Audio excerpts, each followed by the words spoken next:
Bumblebee has a few tricks up his robotic sleeve.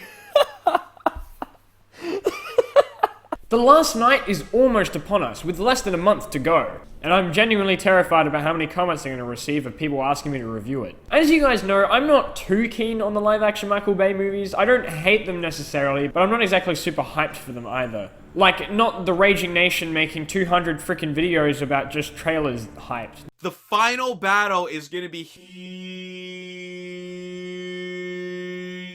No one can reach that level of hype. I was initially excited for the movie, but I've come to my senses over time and realized that The Last Night won't be anything spectacular. Just another Transformers movie to worry about. A lot of what I've seen in the trailers is a little ridiculous. The initial reveals and teasers did seem promising, what with the evil Optimus Prime and his fight with Bumblebee, but with each trailer my hope for the movie quickly began to dwindle. We now have a girl character. Hot Rod sounds like an idiot. Hot Rod looks like an idiot. Bumblebee can do whatever the hell this is supposed to be, etc, etc, goddammit Michael Bay. I like Bumblebee's design, Drift in Red isn't bad, Hound is...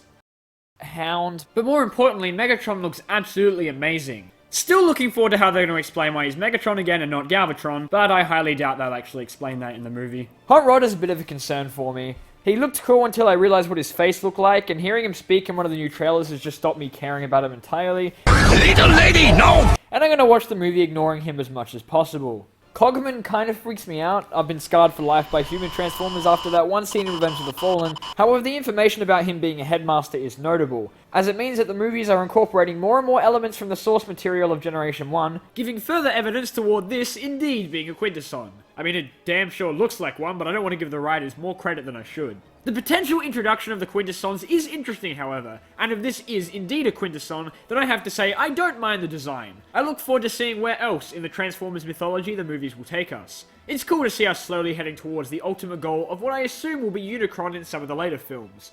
At least I hope so anyway. I just can't get over the whole main theme of the Transformers influencing the human race for thousands of years. The writers can't seem to get the story straight. Revenge of the Fallen gives us a different explanation to the one The Last Night appears to be alluding to, and though the whole concept of Transformers assisting the humans winning World War II sounds kind of cool, it's kind of dumb when you think about it. I'm not even sure what a Transformer really is at this point. Seriously though, this is the most demented thing I have ever seen. I'm genuinely happy to see Mark Wahlberg back as Cade Yeager, because as I said, I actually enjoyed his character in Age of Extinction, much more than Sam Witwicky anyway. But it's this new girl character that I can tell is going to be annoying as hell.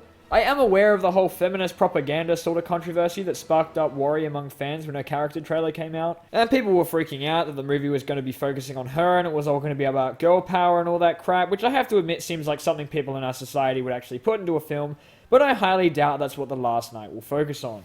Yes, she will be a pointless and annoying character. And yes, she does have a pretty central role towards the main plot. So we can expect another Transformers movie that focuses more on the humans rather than the actual giant robots. Now, I don't know if you realize... See what I did there? But some members at TF WikiNet got to attend a super fan event for The Last Night, and their page on it contains information about the first quarter or so of the movie. Like, what actually happens in the film. We literally know what's gonna happen in the movie. I don't know why more people aren't talking about this. If you want to read the full account, I'll leave a link in the description. It's down the bottom of the page. If you want to go into the movie entirely spoiler-free and don't want to hear me spoil little bits of it, then skip to here. Basically, the movie opens with flashbacks to King Arthur, beginning the plot thread of Transformers being around on Earth for quite some time, a point which I find the most ridiculous thing ever, but I'll get to that later, where we meet our new human character Isabella and Canopy, an all-new Autobot who gets killed by yet another human task force as well as the return Barricade. Someone must have really liked Age of Extinction's plot. And Isabella meets up with Cade, who is still hiding the remaining Autobots from the world, and there are mini Dinobots for some frickin' reason, and then they meet this guy and try to unlock the secrets of why Transformers keep coming to Earth. Oh yeah, and this new ex-Autobot task force is headed by ex-Autobot ally William Lennox.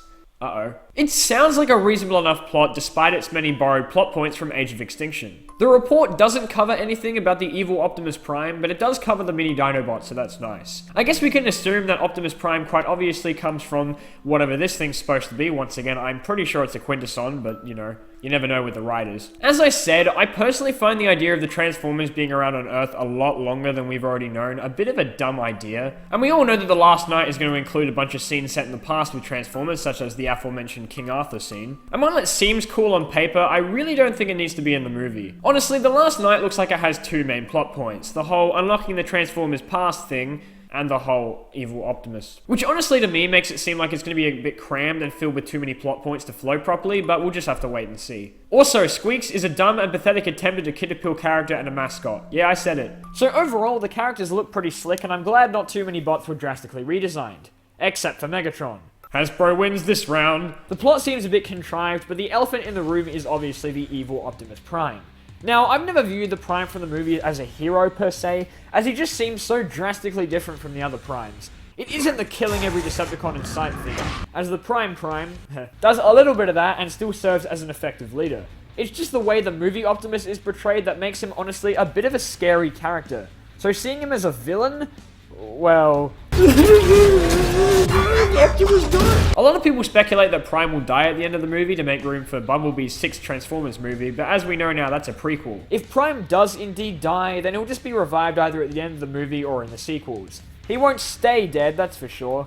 Now watch as he actually does stay dead, and everyone uses me saying this to make me look like an idiot. I mean, it's not like this guy is going to be replacing him anytime soon. I'm interested to see where the plot thread will go, but honestly don't believe it'll last long.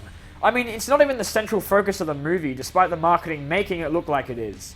I just can't understand the hype around these movies. I mean, yes, there are people that like them, and no, I'm not saying you're an idiot and you're not allowed to like them if you do. I just don't understand how there can be so many freaking speculation videos and people hoping that, yeah, it's really Unicron this time, guys.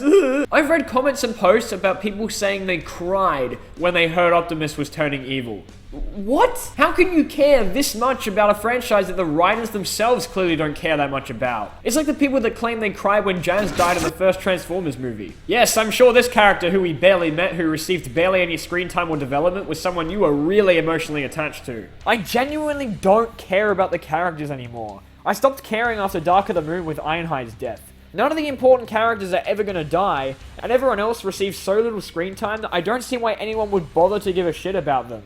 Like, if Hound or Drift or Crosshairs die in the film, I'm sure some little kid that somehow got into the cinema will be bawling his eyes out, but I honest to God don't care anymore. Considering that they're the main marketing material, you'd think that these characters would receive some development, but no. They're just there to be in the background and are honestly just there. You can claim you care about these characters, but do you really? Do you really?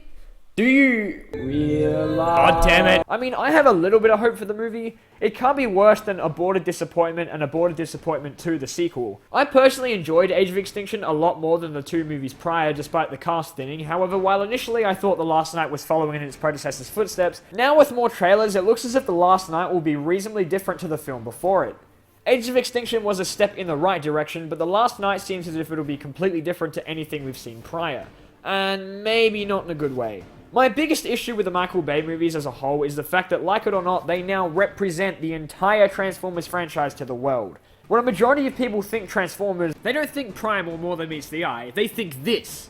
This is what Transformers is now, this is how people view it, and this is why it gets such a bad rap overall. These films represent Transformers, and they do a pretty crappy job at doing so. This is slander, I say! Each film is a flop, and although we get all excited every single time and hope that the next one will be better, it never is. The Last Knight will do poorly, there's no doubt.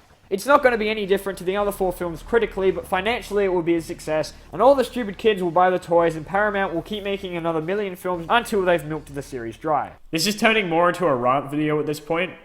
Oops. I'm gonna see it regardless because it's still Transformers and I still want to watch it. I still care enough about the franchise to give it a watch. That and I'll be burned at the stake if I don't do a video on it. I must admit, regardless of what I've said so far in this video, I am a little excited for it. And I'm especially looking forward to the awesome fight scenes that every Transformers movie always delivers. Particularly, I'm looking forward to watching Bumblebee get beaten down by Optimus Prime, but I should probably keep that to myself. Also, if I don't get an Optimus vs Megatron in this movie, I will riot. I will do it, Hasbro. I have to admit, I'm a little hyped for it. It looks different, and I'm interested to see where that's going to go. It'll be an interesting new chapter in the Transformers film franchise, and from what I can tell, it looks as if it's building up a potential finale, and continues to world build unlike films before it. I guess I'll just have to wait and see. Let's hope a month from now I don't have to make a rant video, huh?